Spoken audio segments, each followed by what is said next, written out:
করুন, আমি নিজের ইচ্ছে কাজটা করিনি। কি কি করলি তুই এটা, হ্যাঁ? ছোট লোকের বাচ্চা আবার বড় বড় কথা বলিস মুখে।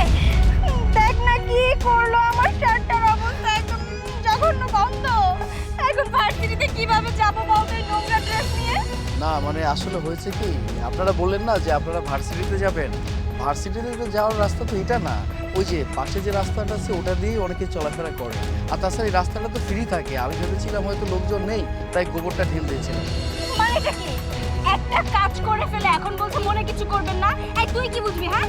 আমরা ভার্সিটিতে যাচ্ছিলাম, আজকে একটা ইম্পর্টেন্ট ক্লাস ছিল। ওকে আগে আমি কি বোঝাচ্ছি? এই খ্যাত অশিক্ষিত গন্ড মূর্খ কি কখনো বুঝবে ইম্পর্টেন্ট ক্লাস কাকে বলে? ও তো গোবর ঘেটে বেড়ায়, গোবর ঘেটে বেড়ানো মানুষ কি বুঝবে ইউনিভার্সিটির মূল্য? দেখ তো আমার ব্যাগটার কি অবস্থা করেছে। সেই দিন বসুন্ধরা থেকে ব্যাগটা কিনেছি, ওর ব্যাগটার 12টা বাজিয়ে ফেলছে। এই তুই ব্যাগটার মূল্য কি জানিস? কত দাম দিয়ে ব্যাগটা কিনেছি? আচ্ছা, আপনার ওই ব্যাগের দাম কত? দাম শুনে তুই কি করবি? তুই দিতে পারবি? পাক্কা 5,000 টাকা নিয়েছে এই ব্যাগটার দাম। তুই দিতে পারবি 5,000 টাকা আমাকে? ও কি করে 5,000 টাকা দিবে? 5,000 টাকা শুনে যে এখন পর্যন্ত স্টক করেনি, এইটাই তো অনেক কথা। আর এই যে আমার ড্রেসটা দেখেছিস, কত সুন্দর একটা ড্রেস, আমি কত শখ করে কিনেছিলাম।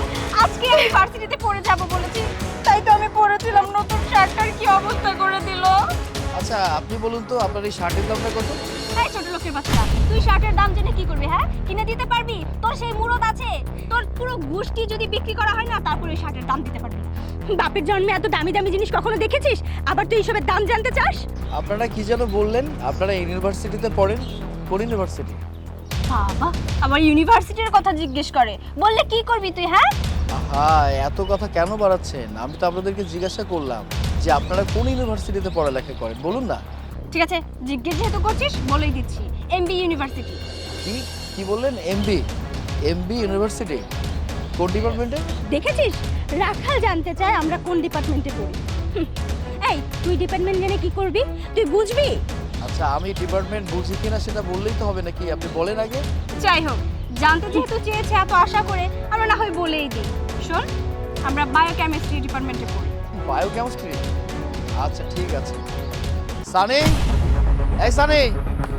স্যার ডেকেছেন? হ্যাঁ ঠিক আছে। আচ্ছা আমাদের ইউনিভার্সিটির বায়োকেমিস্ট্রি ডিপার্টমেন্টের হেড কে? স্যার জহির ইসলাম স্যার। জহুরুল ইসলাম স্যার। তুমি একটা কাজ করো, স্যারকে কল করে আমার কথা বলবো। এই যে ওনারা দুজন, ওনাদের দুজনের পোশাকটা শুধুমাত্র আমার কারণে নষ্ট হয়ে গেছে। মানে আমি খেয়াল করিনি, গোবরটা ঢিল দিয়েছে ওনাদের গায়ে পড়েছে, সেই কারণে আজকে তো আর প্রেজেন্টেশন দিতে পারবো না। তুমি আবার কথা বলবে, কালকে যেন এনাদের দুজনের প্রেজেন্টেশনটা উনি নেয় স্পেশালভাবে, ঠিক আছে? Okay sir. আচ্ছা ঠিক আছে, আপনারা কোনো চিন্তা করবেন না, আমি স্যারকে বলে দিচ্ছি আপনাদের যে প্রেজেন্টেশনটা আছে স্যার কালকে স্পেশালভাবে নেবে, ঠিক আছে? মানেটা কি? আমি তো কিছুই বুঝতে পারছি না। এই তুই কি কিছু বুঝেছিস? কি বুঝবো মানে, কি বলছে এই রাখাল ছেলে? আচ্ছা আপনাদের কাছে একটা প্রশ্ন, আপনারা যে ইউনিভার্সিটিতে পড়ালেখা করেন সেই ইউনিভার্সিটির মালিকের নাম কি জানা আছে? হ্যাঁ, জানা তো অবশ্যই আছে, সাগর রেন। আচ্ছা, আপনারা সাগর রেন নামটা জানেন, কিন্তু এর আগে কখনো তাকে দেখেছেন? না, স্যারের সাথে আমাদের এখন পর্যন্ত দেখা হয়নি, বাট আমরা শুনেছি স্যার খুব ভালো মানুষ। আপনারা এক কাজ করুন, আপনাদের ফোন থেকে গুগলে সার্চ করুন, এমবি ইউনিভার্সিটির মালিককে একটু দেখে নিন। তোর ফোনটা বের করতো।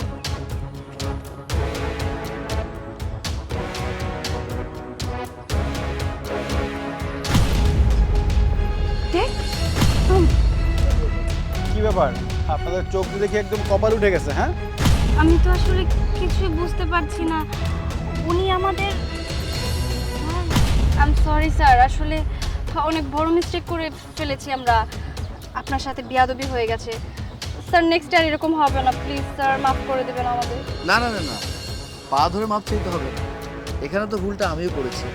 আমি তো জানি না যে আপনারা রাস্তা দিয়ে যাবেন আর আমি যে গোবরটা ঢিল মারবো সেটা আপনাদের গায়ে পড়বে। আমার জায়গা থেকে অনেক বড় ভুল হয়ে গেছে। আমি যদি আগে থেকে আজ করতে পারতাম যে রাস্তা দিয়ে কোনো না কোনো মানুষ হেঁটে যান, তাহলে তো আমি ভুলটা করতাম না নাকি? আর ভুল তো মানুষই করতে পারে। তবে আমার কেমন জানি আপনাদের কিছু কথা না বললেই শান্তি পাবো না মনে হচ্ছে। এই যে আমি সাধারণ একটা ভুল করে ফেলেছি, হয়তোবা এই ভুলটার জন্য ক্ষমা চাইলে মাফ করা দেয়া যাইতেই পারে, কিন্তু আপনারা কি করলেন? কোনো কিছু না জেনে না বুঝে আমার গায়ে পর্যন্ত হাত তুললেন। আমি রাখাল, আমি ছোট লোক, নানান কথা পর্যন্ত বললেন। আর যখন জানতে পেলেন যে আমি ইউনিভার্সিটির মালিক, ঠিক তখনই আপনারা আমার কাছে ক্ষমা চাচ্ছেন। আচ্ছা ঘটনা যদি উল্টোটা হতো, যে সত্যিকার অর্থে আমি ইউনিভার্সিটির মালিক না, আমি সামান্য একটা রাখাল, তখন হয়তো বা আপনারা আমার কাছে ক্ষমা চাইতেন না। এটা কি আসলে আমাদের শিক্ষা? এটা তো আমাদের শিক্ষা হতে পারে না। আমরা প্রতিটা মানুষের পাশে দাঁড়াবো। একটা মানুষের সমস্যা হলে একটা মানুষের সমস্যাটা সমাধান করবে। একটা মানুষ ভুল করলে আমরা চেষ্টা করব যে এই ভুলটা সে করেছে আমি তাকে ক্ষমা করে দিই। কেন, ভুল তো আমিও করতে পারি, আপনি করতে পারেন, পৃথিবীর প্রতিটা মানুষই ভুল করতে পারে। আমরা একে অন্যকে যদি ক্ষমা করতে পারি, এর থেকে তো বড় কোনো উদাহরণ হতে পারে না নাকি? কিন্তু আপনাদের মতো শিক্ষিত মানুষরা যদি এই ভুলটা করে, তাহলে আমাদের সমাজের পরিবর্তনটা আসবে কি করে? বাই দ্য ওয়ে, আমি অনেক কথাই বলে ফেলেছি। হয়তোবা আমি আমার জায়গা থেকে যে ভুলটা করেছি সেটার জন্য আমি অনুতপ্ত, কিন্তু আপনারা যে ভুলটা করেছেন সেটার জন্য কিন্তু আপনাদেরকে অনুতপ্ত হওয়া উচিত। অ্যান্ড এক্সট্রিমলি সরি স্যার, আসলে ভুলটা আমাদেরই। যতই হোক আপনি তো মানুষ, আপনাকে কামলা ভেবে আমরা কি না কি ব্যবহার করে ফেলেছি। আপনি যদিও সব কিছু দেখে কাজটা করেননি, মিস্টেক হয়েই গেছে, আর আমাদের উচিত হয়নি। আমরা একজন শিক্ষিত মানুষের সাথে কীরকম অশিক্ষিতর মতো আচরণ করছি, এটা আসলে আমাদের করা উচিত না। নেক্সট টাইম থেকে এরকমটা হবে না স্যার। আসলে স্যার, আর আমরা ক্লাসের উদ্দেশ্যে যাচ্ছিলাম, তো হুট করে এমন একটা সিচুয়েশন হলো, আমরাও নিজেদেরকে কন্ট্রোল রাখতে পারিনি। প্লিজ স্যার, আমাদেরকে ক্ষমা করে দিবেন। আর একটা বিষয়, আপনারা যেহেতু চলে যাবেন তার আগে এই কথাটা না বললেই নয়। এই যে আমি এত বড় একটা ইউনিভার্সিটির মালিক, তারপরে ছোটোখাটো কাজ করছি, এটা দেখতে হয়তো বা আপনাদের কাছে খারাপ লাগছে, বা অনেকে আমাকে এ ধরনের কথা বলে যে আপনার এত বড় একটা প্রতিষ্ঠান আছে, আপনি এত টাকার মালিক, তারপর আপনি এসব কাজ কেন করবেন? দেখুন, পৃথিবীর প্রতিটা কাজকে সম্মান দিতে হবে। পৃথিবীর কোনো কাজই ছোট না। এই কাজটা যে আমি করছি, আমি মানসিকভাবে তৃপ্তি পাচ্ছি। আরে বাবা, আমার এত বড় প্রতিষ্ঠান, এত টাকার মালিক, আমি সবসময় কি এক ধরনের কাজই করব? কেন, আমরা কি নিজের কাজ নিজে করতে পারি না? এই যে গরুটা দেখছেন, এই গরুটা কিন্তু আমার খুব প্রিয়, মানে শখের একটা গরু। আমি যখনই সুযোগ পাই চেষ্টা করি না গরুটা একটু টেক কেয়ার করি। লোকজন আছে, এটা ভাববেন না যে আমার লোকজনের অভাব আছে, আমার লোকজন আছে, তারপরও আমি ভালোবাসার জায়গা থেকে এই গরুটা টেক কেয়ার করি। তা আমার জায়গা থেকে আমি করবো না? স্যার নেক্সট আর এরকম হবে না, প্লিজ স্যার, মাফ করে দেবেন আমাদের। আচ্ছা ঠিক আছে, আপনারা যান। জি স্যার, আসসালামু আলাইকুম। আসসালামু আলাইকুম।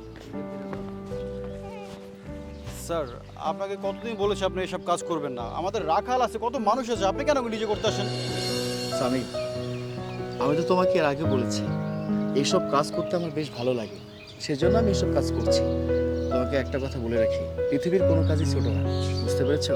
আর এসব কাজ করার মধ্যে অন্য একটা তৃপ্তি কাজ করে। তুমি দেখো, হাজার কাজের মাঝে যখন তুমি নিজেকে একটু সময় দেবে, নিজের কাজগুলো করবে, সেটার মধ্যে অন্যরকম একটা ভালো লাগে কাজ করবে।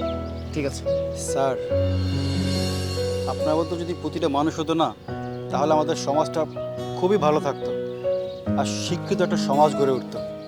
থ্যাংক ইউ স্যার, সারা জীবন এভাবে ভালোবাসবেন সবাই।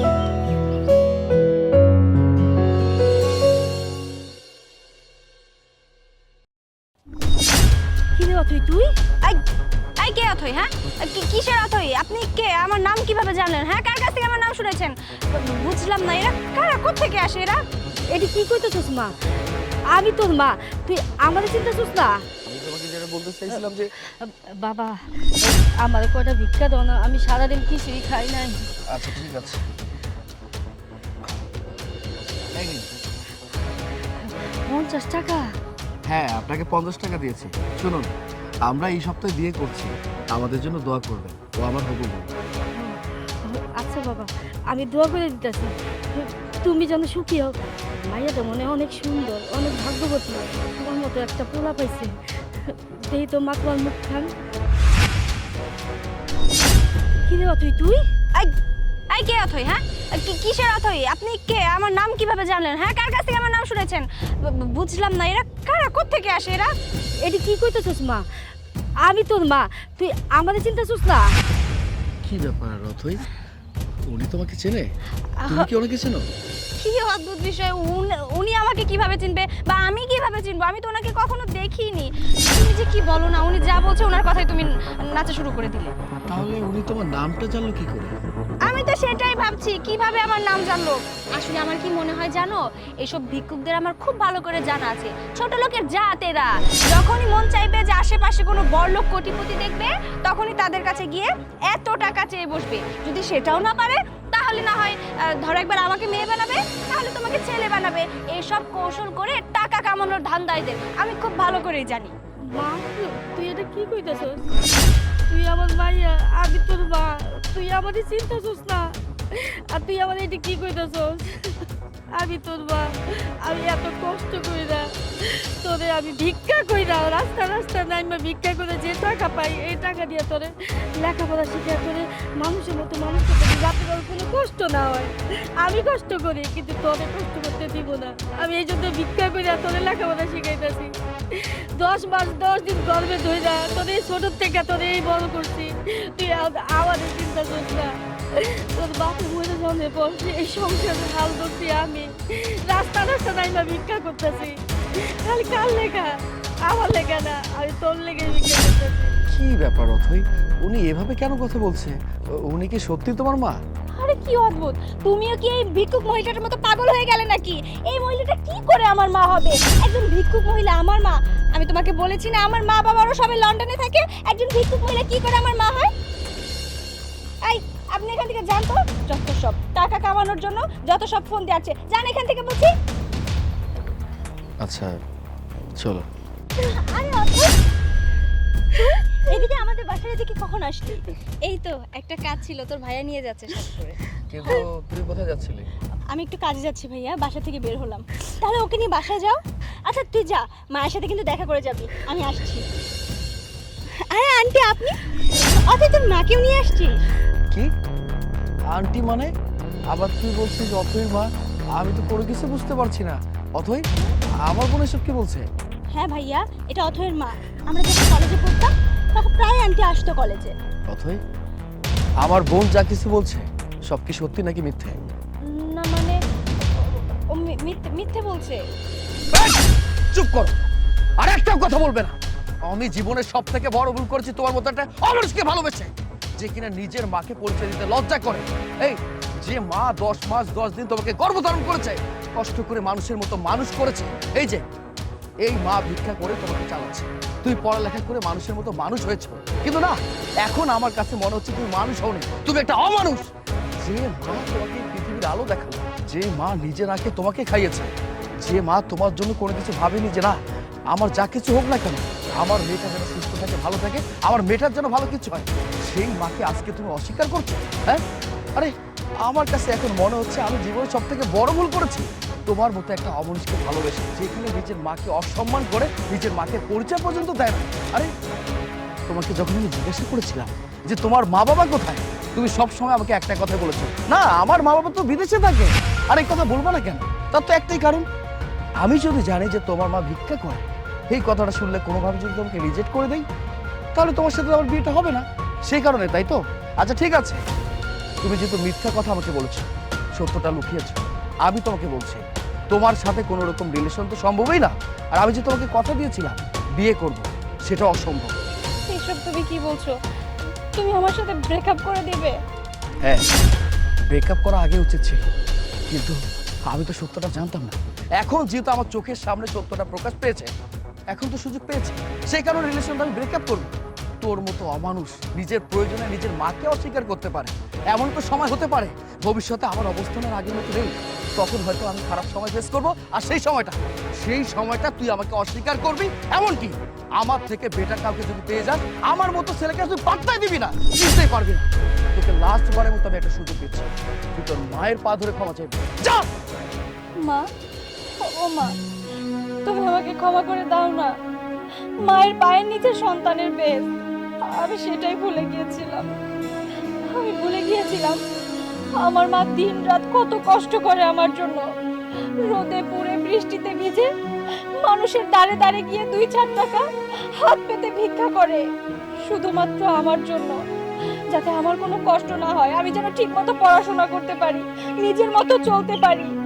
আমার মা এত কষ্ট করে আমাকে দামি ভার্সিটিতে পড়াচ্ছে, আর আমি আমার স্বার্থের জন্য আমার নিজের মায়ের পরিচয় দিতেই লজ্জা পাচ্ছি। আমার এখন নিজের প্রতি নিজের ঘেন্না হচ্ছে। সাগর যদি আজকে আমাকে এতগুলো কথা না বলতো, তাহলে হয়তো আমার চোখ খুলতো না। আমি সারা জীবনই এরকমটাই করে যেতাম, প্রত্যেকটা মানুষের সামনে এভাবেই পরিচয় দিতাম যে উনি একজন ভিক্ষুক, আমার মা না। কিন্তু তুমি তো আমার মা, 10 মাস 10 দিন তুমি তোমার ওই পেটে আমাকে রেখেছিলে। আমার জন্য আমার মা কত কষ্ট করে, আর আমি কি না? ছি মা, তুমি যদি আমাকে ক্ষমা না করো, উপরওয়ালা আমাকে ক্ষমা করবে না। তোমার মেয়েকে তুমি ক্ষমা করে দাও মা। না রে মা, আমি তোর উপরে কোনো মান অভিমান আর নাই, আমার শেষ হয়ে গেছে, তুই আমার কাছে বাপ চাইছিস, তুই তোর ভুল বুঝতে পারছিস, এতেই আমি অনেক খুশি। মারে সন্তানটা তো ভুল করবই, মা বাবাকে উচিত সন্তানকে মাফ করে দাও, আমি তোকে মাফ করে দিচ্ছি। মা তুই আমাদের জড়াই জড়া করেছিলি, মা বাবা তো করে চাইতে চলে গেছে, তুমি তো আমাদের কোনোদিন চাইতে যাইবা না। আমি তোদের কথা দিয়েছিলাম যে না মা, আমি তোদের কোনোদিন চাইতে যাবো না। এখন তুই বড় হয়েছিস, তুই আমাদের এখন অস্বীকার করবে কি? কিন্তু আমি তো তোর অস্বীকার করব না, আমি তো তোর মা, আমি তো তোদের পেটে ধরছি মা, আমি তো তোদের চাইতে যেতে পারি না, আমি তোদের ভুলতে পারি না মা। বাবা তোমার কাছে হাত জোড়ে আমি একটা কথা কইতেছি, অনুরোধ করতেছি, আমার জন্য আমার এই মায়ের ভবিষ্যৎটা নষ্ট করো না, তুমি ওরে বিয়ে করো বাবা। আমার মাইয়াটা ভুল করছে, এখন ভুল স্বীকার করছে বাবা, তুমি ওদের মাইনা নাও। কি এবার বুঝতে পেরেছো? যে মাকে অস্বীকার করেছো, যে মাকে সম্মান করতে জানোনি, সেই মা আজকে হাত জোর করে আমার কাছে বলছে যে না বাবা, যত কিছু হয়ে যাক না কেন আমার মেয়েটাকে তুমি ছাড়বে না। মায়ের ভালোবাসা বুঝতে পেরেছো? কবে শিখবে সব? কথা বলছো না কেন? আমার ভুল হয়ে গেছে, আমি আর কখনো এমনটা করব না, তোমরা প্লিজ সবাই আমাকে ক্ষমা করে দাও। আচ্ছা ঠিক আছে, মা যেহেতু এত করে বলেছে, আমি শেষবারের মতো একটা সুযোগ পেয়েছি, দ্বিতীয়বার যদি এমনটা হয় না তাহলে আমি সবকিছু ভুলে যাবো। আচ্ছা ঠিক আছে, অনেক হয়েছে, এখন সব বাদ দিয়ে আমরা চলো সবাই আমাদের বাসায় চলো। চল আন্টি চলেন।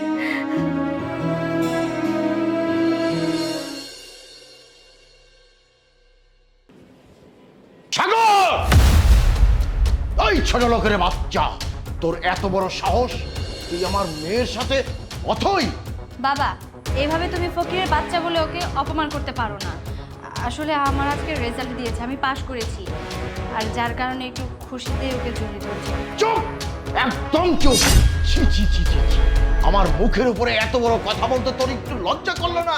আরে তোমার সম্পর্ক হবে শিল্পপতির ছেলের সাথে, এমপি মন্ত্রীর ছেলের সাথে, আর তুমি কিনা সম্পর্ক করেছো আমার বাড়ির একটা কাজের ছেলের সাথে। ছি, তোমার রুচির এত অধপতন! হ্যাঁ, একটা কাজের ছেলের সাথে আমি রিলেশনে আছি। তুমি যেহেতু সবটা জেনেই গেছো, তাহলে তো আর লুকানোর কোনো প্রশ্নই আসে না। বাবা, আমি সাগরকে ভালোবাসি। হয়তোবা তোমার ভয়ে এতদিন আমি কোনো কিছু বলতে পারিনি। যেহেতু তোমার কাছে সব কিছু ক্লিয়ার, আমি আবারও ক্লিয়ার করে দিচ্ছি, আমি সাগরকে ভালোবাসি, মানে ভালোবাসি ভালোবাসি ভালোবাসি। অথই, তুমি বোঝার চেষ্টা করো, তোমার বয়স কম, তাই তুমি আবেগে এই কথাগুলো বলছো। যখন আবেগ সরে যাবে না, তখন ঠিকই টের পাবে। অতএব আমি তোমাকে এই ভুল করতে দেব না। ওই ছোট লোকের বাচ্চা, মেরেই ফেলবো তোর কাছে, মেরেই ফেলবো। আব্দুল, আব্দুল, আমার বন্দুক নিয়ে আয়, তোকে আজকে আমি গুলি করে মারবো। আব্দুল, হ্যাঁ, তোকে আমি আজকে গুলি করে মারবো। তোর এত বড় সাহস! বন্দুকটা নামান। ওই কে তুই? আমি কে? স্যারের বডিগার্ড। হোয়াট? এর বডিগার্ড? হ্যাঁ। নাটক, এসব সব নাটক হচ্ছে। একদম চুপ করেন, কিসের নাটক? হ্যাঁ, এই বেয়াদবি করবো না, চুপ করো। আমি সবটা ক্লিয়ার করে বলছি বাবা, ও হচ্ছে সাগরের পার্সোনাল বডিগার্ড। আচ্ছা বাবা, তুমি কি রেন গ্রুপের নামে কোনো নাম শুনেছো? তার মানে কি তুই বলতে চাস রেইন গ্রুপের মালিক ও? হ্যাঁ, এবার ওর পরিচয়টা আমি তোমার কাছে ক্লিয়ার করছি। এই শহরের 10টা বিজনেসম্যান এবং 10টা কোটিপতির মধ্যে যদি একজন থেকে থাকে, সেটা হচ্ছে সাগর। মামুন, তুমি বাইরে যাও। Okay sir. কি অবাক হয়ে যাচ্ছেন তাই তো? অবাক হওয়ারই কথা। হয়তোবা পৃথিবীতে আমার মতো অন্য কোনো প্রেমিক নেই যে কিনা তার টাকা পয়সা ধন সম্পদ এত কিছু থাকার পর কাজের লোক হিসাবে তার শ্বশুর বাড়িতে আসে। আমি সেটা করেছি। আমার কাছে মনে হয়েছিল আমি যখন রথিকে মিস করি আমার এতটাই খারাপ লাগে, ওকে দেখার জন্য কেমন জানি আমার মনটা ছটফট করে। আমি চিন্তা করে দেখলাম আমি যদি আপনাদের বাড়িতে থাকতে পারি তাহলে আমার অনেক ভালো লাগবে। আমার যখন ইচ্ছা হবে আমি আমার রথিকে দেখতে পারবো। আমার এটা চিন্তা করেছি আমি তার বাবার সাথে আগে থেকে একটু মিশে দেখি মানুষটা কেমন, আর আমি যদি আমার পরিচয়টা আগে থেকেই দিতাম, হ্যাঁ আপনারা কেন, যে কোনো পরিবার আমার সাথে তার মেয়েকে বিয়ে দিতে কোনো না করতো না। দেখুন, ভালোবাসার জন্য মানুষ অনেক কিছুই করে, হয়তোবা আমি ভালোবাসার জন্য এই বাড়িতে কাজের ছেলে হিসেবে অভিনয় করেছি। এখন আপনার কাছে যদি মনে হয় আমি ভুল কিছু করেছি, আপনি আমাকে যে শাস্তিটা দেবেন সেটা আমি মাথা পেতে নেব।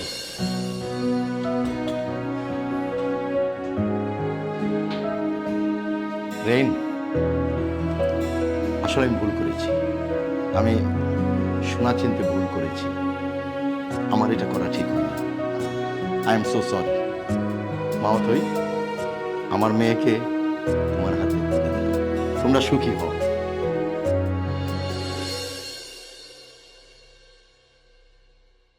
আমি ঘরের ছেলে, ঘরের ভিতরে চুরি করতেছি, এটা তো আমি ঠিক করতেছি না। তারপর থেকে স্যার আমি ঘরের জিনিস বাদ দিয়ে বাইরের জিনিস বিক্রি করা শুরু করলাম। মানে বাইরে অন্য মানুষের জামা কাপড়, লাইট মাইট যা কিছু পেতাম সেগুলো নিয়ে আমি ফুটপাতের উপরে বিছে ছোট্টটা দোকানে বিক্রি করতাম স্যার। তার মানে আপনি চুরি করতেন? স্যার চুরিটাকে আপনি তুচ্ছ করে দেখছেন স্যার? স্যার চুরি একটা শিল্প। কথা আছে স্যার, চুরি বিদ্যা বড় বিদ্যা যদি না পড়ো ধরা। স্যার এই চুরিটাকে আপনি এতটা অবহেলা করেন না স্যার। শিক্ষাগত যোগ্যতাও তো সেরকম দেখছি না।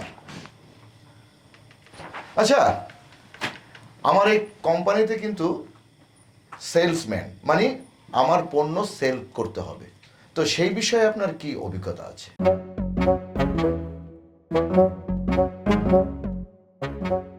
মানে স্যার বিক্রি করা তো স্যার এই বিষয়ে স্যার আমার অনেক অভিজ্ঞতা স্যার, এ আমি বলে শেষ করতে পারবো না।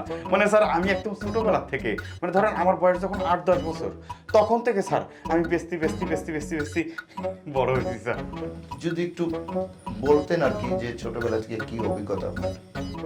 স্যার মানে হচ্ছে স্যার আমি জীবনে কিনেছি কম, বিক্রি করেছি বেশি, শুধু স্যার বিক্রি করেছি স্যার। ওই ব্যাপারটা হচ্ছে স্যার আমি ওই ছোটবেলায় অনেক বেশি খরচ করতাম, তো মানে এটা ওটা খাতে ইচ্ছা করতো, তাই টাকা পাবো কই, অত টাকা তোর বাপ মা দিত না, তাই কি করতাম এই ঘরের লাইট বিক্রি করতাম, তারপরে বড় ভাইয়ের জামা প্যান্ট জুতো, তারপরে আমার বোনেরও জামা কাপড় ব্যাগ ট্যাগ জ্যামিতি বক্স এইগুলো নিয়ে স্যার বাইরে বেঁচে ফেলাতাম।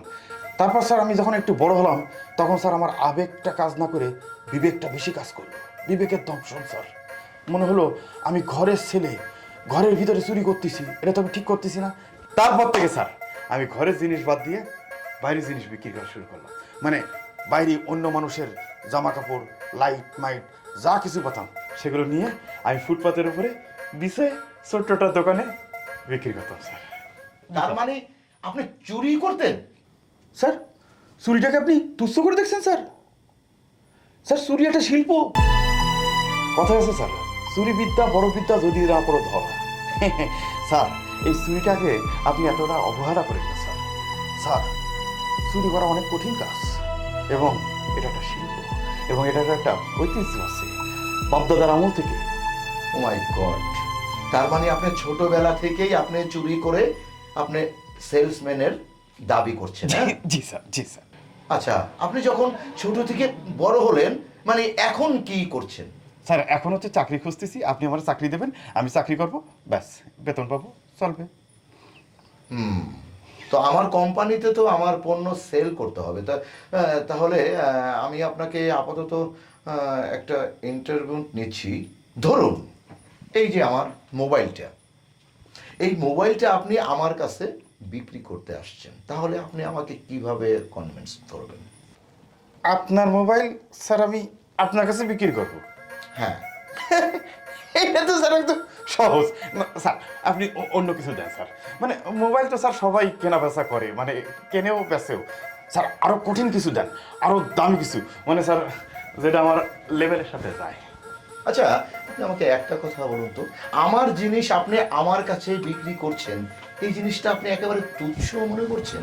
স্যার আপনি বুঝতে পারতেছেন না স্যার আমার বেচার অভিজ্ঞতা কোন লেভেলের। আচ্ছা স্যার যাই হোক, স্যার ওই মোবাইলটা বিক্রি করতে পারলে তো স্যার আমার চাকরিটা কনফার্ম।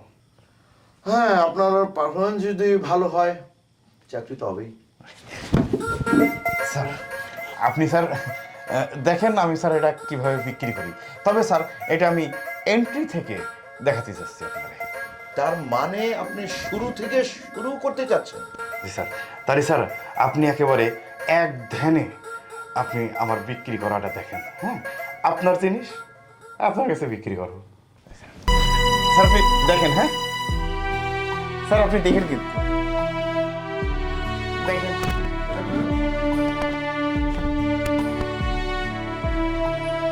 ওই আপনি আসুন। আরে এত দেরি করার তো কোনো মানেই হয় না, আপনি আসুন না।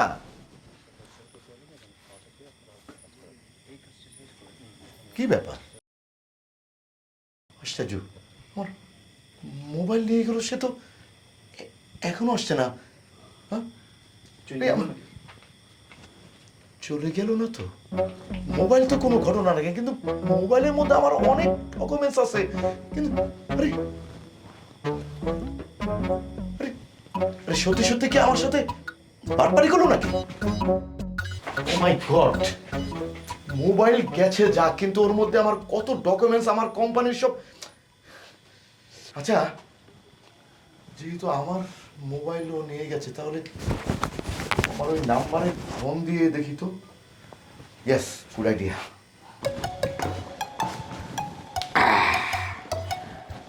1 2 3 4 5 5 গুনতে গুনতে ফোন দিয়ে বলেছে স্যার। আসসালামু স্যার। ওয়ালাইকুম আসসালাম। আরে আপনি কোথায়? স্যার এই যে স্যার আমি আপনার মোবাইলটা স্যার বিক্রি করতেছি, মানে বিক্রি করার চেষ্টা করতেছি। আশ্চর্য, মোবাইল তো বিক্রি করতে দিয়েছিলাম আমার কাছে, কিন্তু আপনি কোথায়? স্যার আমি যেখানেই থাকি না কেন স্যার, এই ফোনটা আমি বিক্রি করতে চাই, তাও স্যার মূল্যটা হচ্ছে 50,000 টাকা। আমার মোবাইলের দাম হচ্ছে মাত্র 20,000 টাকা, আপনি 50,000 টাকা আমার কাছে কিভাবে বিক্রি করবেন? কিন্তু স্যার এই যে মোবাইলের ভিতরে যে সব দামি দামি মোবাইল নাম্বার রয়েছে, মানে ওই যে আপনার যত ক্লায়েন্টের মোবাইল নাম্বার আছে স্যার, সেগুলো তো স্যার অনেক দামি, তাই না? মানে আপনার যদি ক্লায়েন্টগুলো ছুটে যায় তাহলে আপনার ব্যবসার ক্ষতি হবে, আর ওই জন্যই স্যার 30,000 টাকা বেশি স্যার। আচ্ছা আচ্ছা, ঠিক আছে, আপনি যত টাকা দাম চান আমি আপনাকে দেবো, আপনি আগে অফিসে আসুন। 50,000 তো? হ্যাঁ আসুন। জি স্যার আসতেছি। আসসালামু আলাইকুম। কি ভালো স্যার। ও মাই গড স্যার এই হচ্ছে আপনার পণ্য সেল দেওয়ার পারফরম্যান্স। হ্যাঁ, জি স্যার। ওয়াও ওয়াও ওয়াও, বেশ ভালো ভালো। আপনি তো আমাকে পুরোপুরি টেনশনের মধ্যে ফেলে দিয়েছিলেন মিস্টার। জি স্যার, মানে আপনাকে দেখে মনে হয়েছিল আপনাকে জিম্মি করে অনেক বেশি দামে এটা বিক্রি করা যায়। ওই যে স্যার সেলসের একটা অভিজ্ঞতা, একবার আপনি চিন্তা করে দেখুন তো স্যার, আপনার পুরাতন মোবাইল যেটা কিনেছিলেন আপনি নতুন 20,000 টাকা, সেই মোবাইলই স্যার আমি 30,000 টাকা বেশি 50,000 টাকা স্যার আমি বিক্রি করে ফেলছি। তাহলে স্যার একবার চিন্তা করে দেখেন আপনার যেসব নতুন নতুন পণ্য, সেগুলো স্যার আমি কত লাভে বিক্রি করতে পারবো স্যার।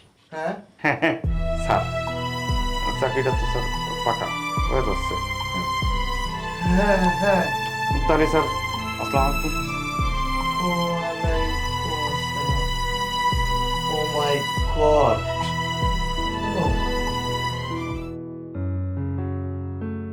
টাকা কই আমার? টাকা কই?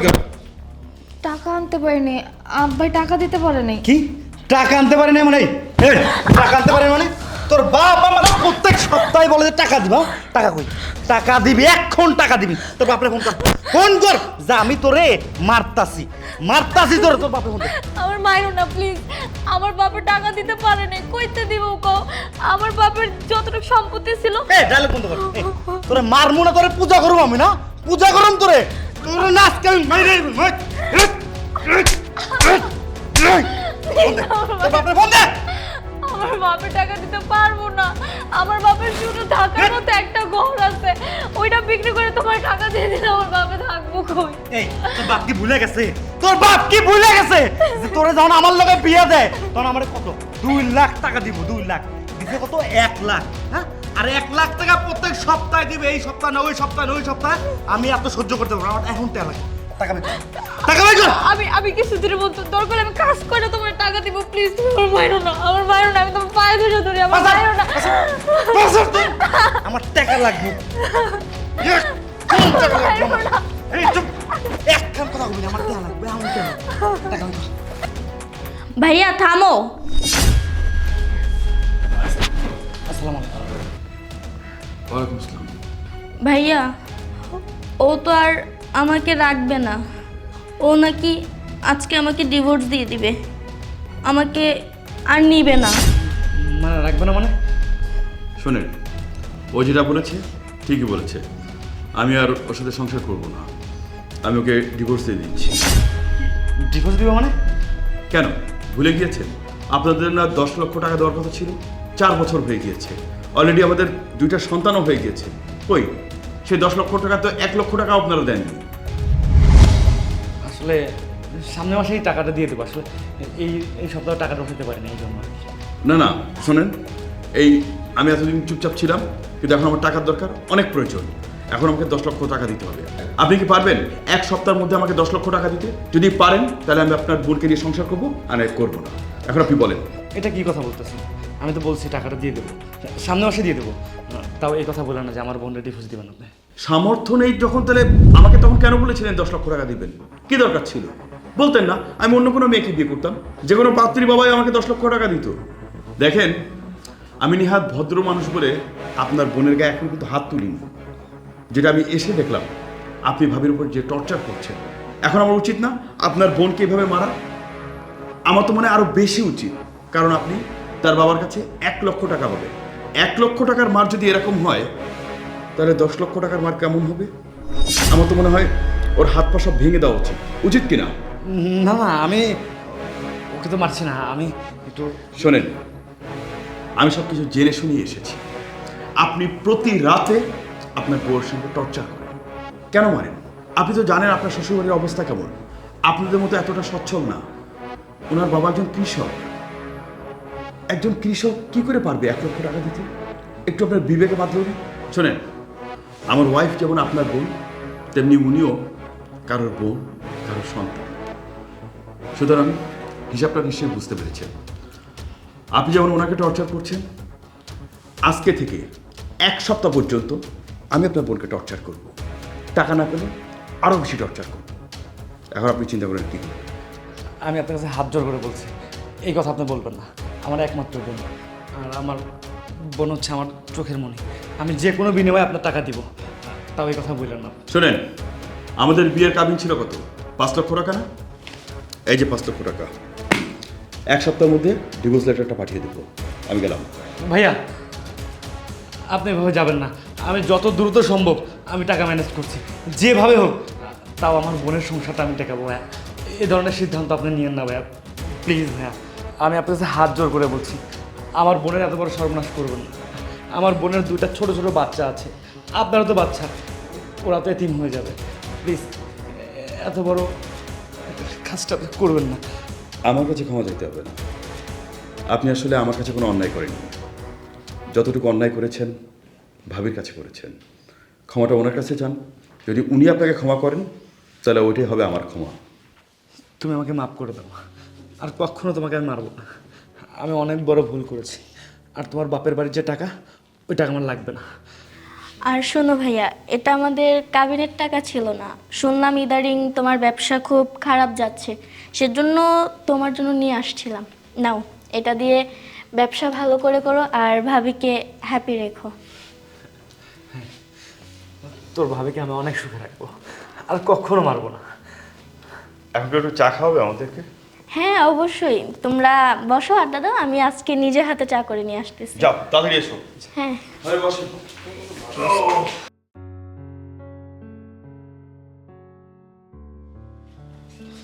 বন্ধু, তোর সাথে একটু কথা আছে পার্সোনাল। তুই তো জানিস আমি মেসে থাকি, 3-4 জন থাকি একসঙ্গে, ওই জায়গায় তো ওরা নেওয়া যায় না। বুঝতে পেরেছি, আর কিছু বলতে হবে না। যা শোন, যা পাগল।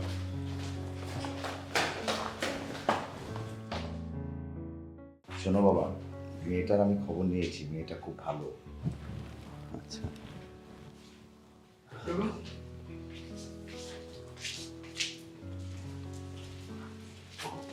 আসসালামু আলাইকুম। বসো। জি। কেমন আছেন? জি ভালো, আপনি ভালো আছেন? হ্যাঁ, আমরাও ভালো আছি। ভাইজান, এটা আমার মেয়ে। মাশাল্লাহ মাশাল্লাহ।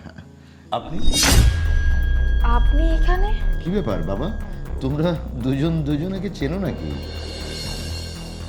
হ্যাঁ বাবু।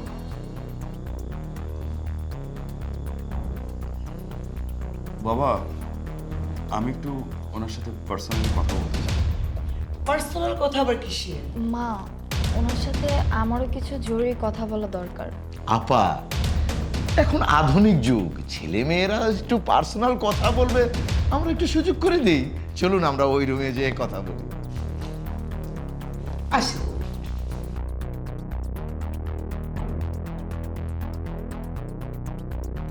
আচ্ছা, এখন বলেন তো বিষয়টা কি? আপনাদের দুজনের সম্পর্ক তো অনেক ভালো ছিল, মানে কি হলো? আমি কিছু বুঝতে পারছি না।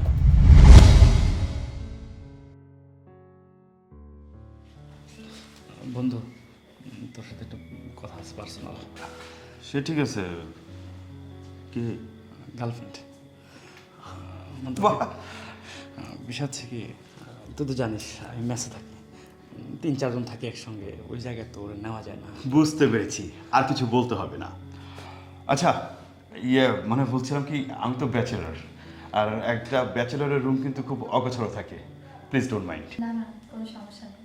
সমস্যা যা। শোন শোন, একটু দেরি করে আসি। যা পাগল।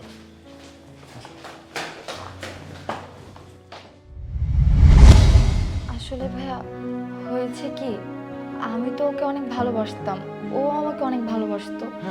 আমাদের সম্পর্কটা বেশ ভালোই যাচ্ছিল, কিন্তু আপনার বন্ধু সম্পর্কের মাঝপথে এসে আমার হাতটা ছেড়ে দেয়।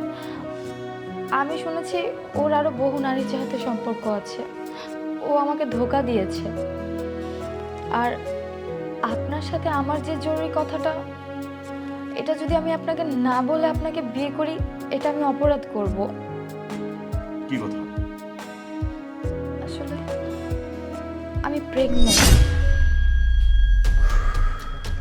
আপনি বিয়েটা ভেঙে দিন, কারণ আমার মতো একটা মেয়েকে কেনই বা আপনি বিয়ে করবেন যে কিনা বিয়ের আগে থেকেই প্রেগনেন্ট। আমার মা আমাকে এই কথাটা পাত্রপক্ষদের বলতে নিষেধ করেছে। আমার মা বলেছিল যাতে যে পাত্রের সাথে আমার বিয়ে হবে তার পরিচয়ে আমার বাচ্চাটা বড় হয়, কিন্তু আমি সেটা চাই না। আমি একজন মানুষকে ঠকাতে চাই না, আর একজন নিষ্পাপ শিশুকে মারতে চাই না। আমি চাই এই বাচ্চাটা নিয়ে আমি বিদেশে চলে যাব, ওখানেই বাচ্চাটা হওয়ার পরে আমি ওর বাবা হব আর আমি ওর মা হব।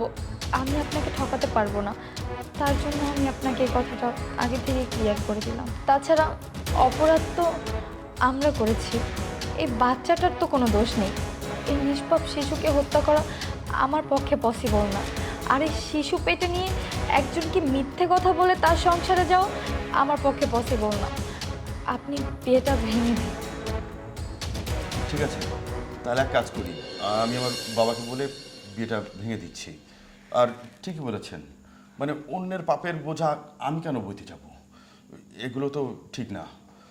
আমি এক কাজ করি, আমি আমার বাবাকে বলে যে একটা কিছু বলে আমি বিয়েটা ভেঙে দিচ্ছি। হ্যাঁ, ঠিক আছে। এটাই তো ভেবেছিলাম যে আসলে আমি এরকম কিছু করব, মানে সমস্ত মহত্বের গুণটা একাই নিতে চান। দেখেন, আমার সবচেয়ে ভালো লেগেছে যে আপনি সমস্ত সবকিছু আমাকে খুলে বলেছেন। এই সত্যি কথাটা এখন কেউ বলতে চায় না। আপনার জায়গায় অন্য কোনো মেয়ে হলে কি করতে জানেন? বাচ্চাটাকে নষ্ট করত, নিজেকে সতী বানানোর চেষ্টা করত। এই চেষ্টাটা আপনি করেন। আপনি একটি প্রাণের মায়া দেখিয়েছেন, যা কেউ এখন দেখাতে চায় না। কত সহজেই কত মানুষ এরকম পাপ করে রেখেছে, যেটা আপনি করেন। আমার বন্ধু প্রতারক, আমি তো না। আপনি কি আমাকে ওর মতোই মনে করছেন? এরপরে বলছি যে আপনার এবং আপনার সন্তানের সারা জীবনের দায়িত্বটা নিতে চাই। মানে আপনি কি বলতে চাচ্ছেন? যদি আমাকে আপনার যোগ্য মনে করেন, তাহলে আমি আপনাকে বিয়ে করতে চাই। আপনার মতো একজন ভালো মানুষ আমার স্বামী হবে, এটাই তো আমার সবচেয়ে বড় পাওয়া। আমার এবং আমার সন্তানের ভাগ্য বলা যায়। আমার সন্তান আপনার মতো একজন মহৎ মানুষের পরিচয় বড় হবে। কি ব্যাপার, তোমাদের কথা কি হয়েছে? জি বাবা। বাবা, এমনিতে আমি ওকে আগে থেকে জানতাম, অনেক ভালো একটা মেয়ে। আমি ওকে বিয়ে করতে চাই। আলহামদুলিল্লাহ, তাহলে আমরা এখন সামনের দিকে আগাতে পারি। জি, ওর আম্মু আসলে তোমরা দুজন কথা বলো। ঠিক আছে, সেজন্য তুমি কোনো চিন্তা করো না। ওর আম্মুর সাথে আমি বসে দিন তারিখ ঠিক করে ফেলবো।